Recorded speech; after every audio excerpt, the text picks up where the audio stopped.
ही आहे पृथ्वी. हा तो ग्रह ज्यावर आपण राहतो. आहे की नाही सुंदर? जवळून पाहाल तर तुम्हाला दिसेल निळ्या रंगाचे पाणी, तांबड्या आणि हिरव्या रंगाची जमीन, तर पांढऱ्या रंगाचे ढग. येथून पृथ्वी खूप छोटी दिसते. चला तर मग आणखी जवळ जाऊया.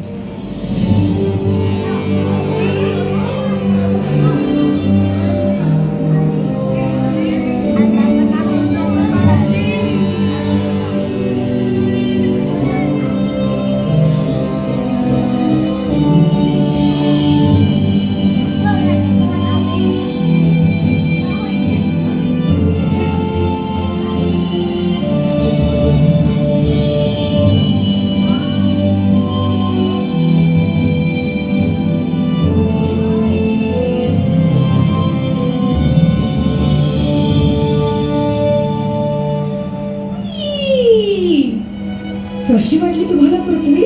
आता वरती पहा. आकाश किती सुंदर आहे नाही का? आजूबाजूला पहा. पृथ्वी आणि आकाश जिथे एकमेकांना भेटतात त्याला क्षितिज म्हणतात. अशी कितीतरी क्षितिजे आहेत आणि ही क्षितिजे प्रत्येक ठिकाणी वेगवेगळी दिसतात. काही ठिकाणी इमारती,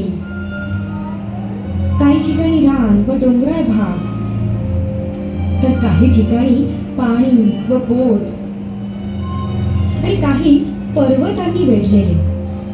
आपण सगळेच वेगवेगळ्या ठिकाणी राहतो. आपली क्षितिजे वेगवेगळी असतात, पण आपण सगळे एकाच आकाशाखाली राहतो. माझ्यासोबत काही मित्र आहेत ज्यांना आज आकाश पाहायचे आहे. चला तर मग भेटूयात त्यांना. नमस्कार मित्रांनो. हाय लुना. हाय लुना. हाय लुना. हाय लुना. तुम्ही काय करताय बरं? आम्ही छान आहोत. ढगांसोबत खेळतोय. तुला पण खेळायचंय? मला ट्रेन दिसते आणि तिकडे ड्रॅगन. मला कोंबडी दिसते. हो, एक मोठी कोंबडी. तुम्ही पाहिलं मित्रांनो, कधी कधी ढग कापसासारखे पांढरे दिसतात, पण कधी कधी ढग काळेभोर होतात. त्यामुळे थंडावा पसरतो आणि मग पाऊस येतो. तुम्ही ढगांचा गडगडाट ऐकला आणि ते पहा, तिकडे चमकणारी वीज पाहिली. आपण या सगळ्या बदलांना म्हणतो हवामान. काही वेळा हवामान उष्ण तर काही वेळा ते थंड व बर्फाळ सुद्धा असते.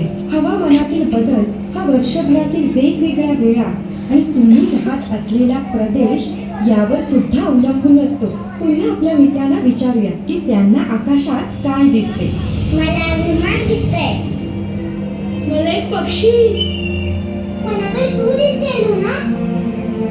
आकाशात अशा भरपूर गोष्टी आहेत ज्या आपण पाहू शकतो. आकाशात एक चमकदार वस्तू आहे. सांगू शकाल ती काय आहे ते? सूर्य. बरोबर, तो आहे सूर्य. आपल्या प्रयोगशाळेतील सूर्याला तुम्ही पाहू शकता, पण बाहेर गेल्यावर आकाशातील सूर्याकडे उघड्या डोळ्यांनी पाहू नका. ते तुमच्या डोळ्यांना हानिकारक ठरू शकते.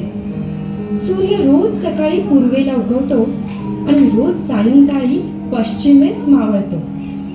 याचे कारण हे की पृथ्वी अंतराळात स्वतःभोवती फिरत असते. या हालचालीस भ्रमण असे म्हणतात. पृथ्वीला स्वतःभोवती एक फेरी पूर्ण करण्यासाठी 24 तास म्हणजेच एक दिवस लागतो. पृथ्वीच्या या हालचालीमुळेच सूर्य पुढे जाण्याचा भास होतो. पृथ्वी स्वतःभोवती फिरता फिरता वर्तुळाकार रेषेत सूर्याभोवती देखील फिरत असते. या हालचालीला परिक्रमा असे म्हणतात.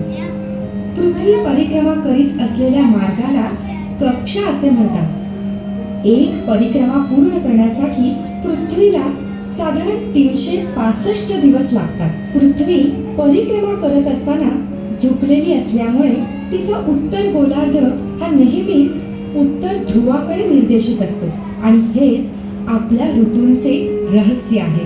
परिक्रमा करणाऱ्या पृथ्वीला